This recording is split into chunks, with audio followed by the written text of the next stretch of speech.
Hello and welcome to another video in our YouTube channel. Okay, in this case, we're gonna show you how to run a SQL Server store procedure that takes a lot of time to run without compromise the application. So, if you need to run a long process, you don't want the user wait a lot for this process finish. So we're gonna show you an ideas about how to handle this. Okay, perfect. So for this exercise, we add to the customer class, we add a new property called customer. It's just something, to make this exercise.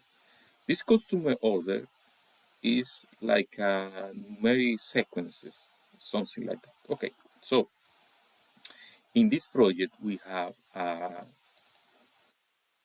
controller that in this controller we have two actions. One action is run store procedure and one action is run store procedure as a job.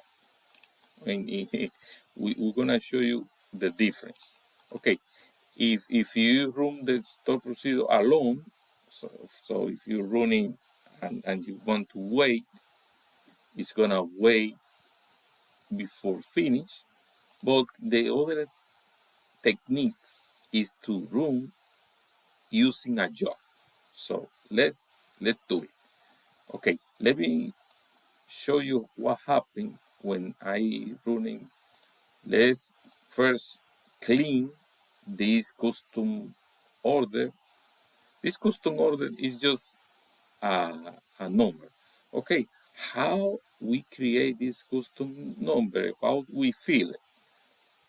We just take the raw number. This function is from SQL. If you have some trouble with any function about this, you can comment and we can just have a video working with these functions, SQL commands, and everything that you want.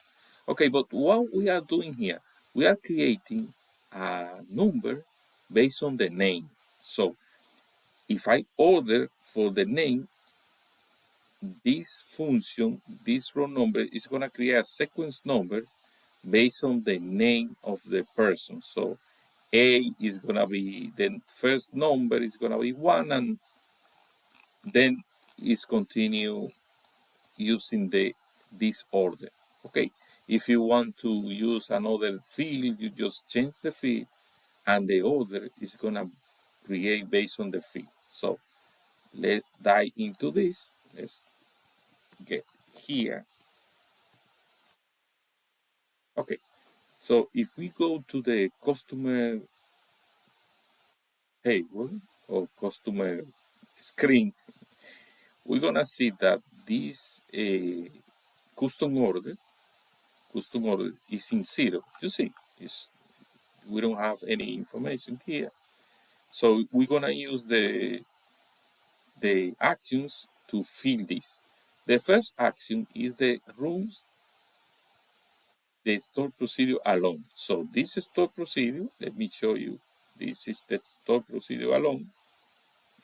What it's gonna do? It's gonna do this.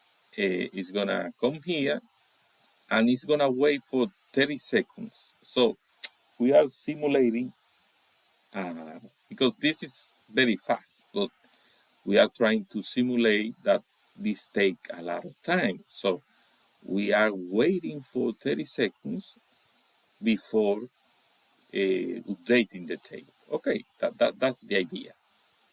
So let me run this. Ask me if I want to run the store procedure. I'm gonna say yes, and it's gonna take 30 seconds and else, and the other time for the update, because I'm running the store procedure directly. So I'm running just the store procedure. If the store procedure takes 1 hour, 30 minutes, anything, the XAF application is gonna be waiting for this store procedure finish. You see, now we have the column updated, but we have to wait all this time that this finish. Okay, if this is a long process, the people is gonna stay here waiting for the process finish. But we have a solution for this if you need to run quickly.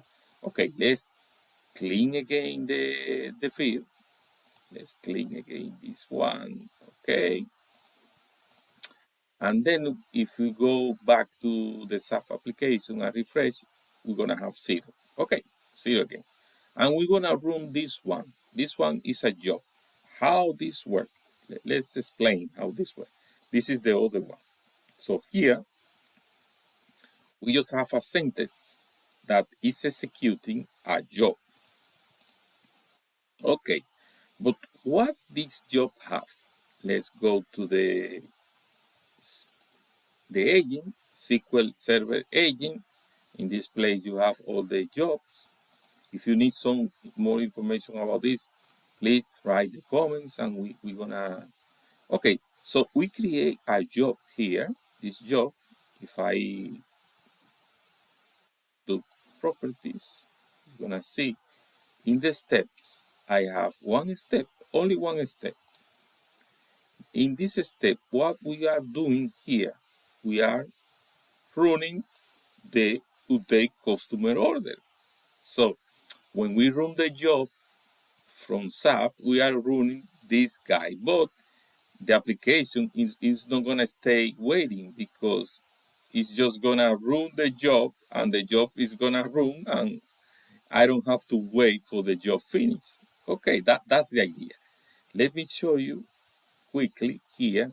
We don't have any scheduler, you don't need to put a scheduler. You just have to create a job and put in the step what you want to run. And this gonna run this and go. Okay, let me show you what happened when I run this guy from a job. Okay, it's gonna ask me for the same question. If you remember, in this job, I have the two simple action pointing to the same functionality. I just asking if I have this caption or this one, and I do different things. So if I go back and I say yes, you're gonna see start updating. It's starting updating, but it's not happening anything. But I can go to invoice. I can make anything here. I can go to product and look for the product. Chocolate. Let me see. Okay, perfect. And I can do anything, and the application is no compromise with the long running of this store procedure. If you want to see what is happening, there is a command in SQL Server that you can use for see what the store procedure are running, everything, but we can show you in other videos because we're gonna make a lot of video about these database functionalities, database fine tuning, and anything about these things. Okay, so if I go back to the customer, let me see if I pass the 30 seconds. You remember the 30 seconds? Let me show you something here before I go over there. If I go to balance, this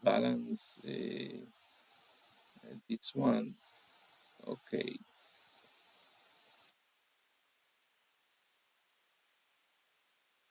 From the last video, we were working with the customer balance, you remember? So if you don't see the video, you have to see. Okay, so go back to the customer and then we can see what happened here.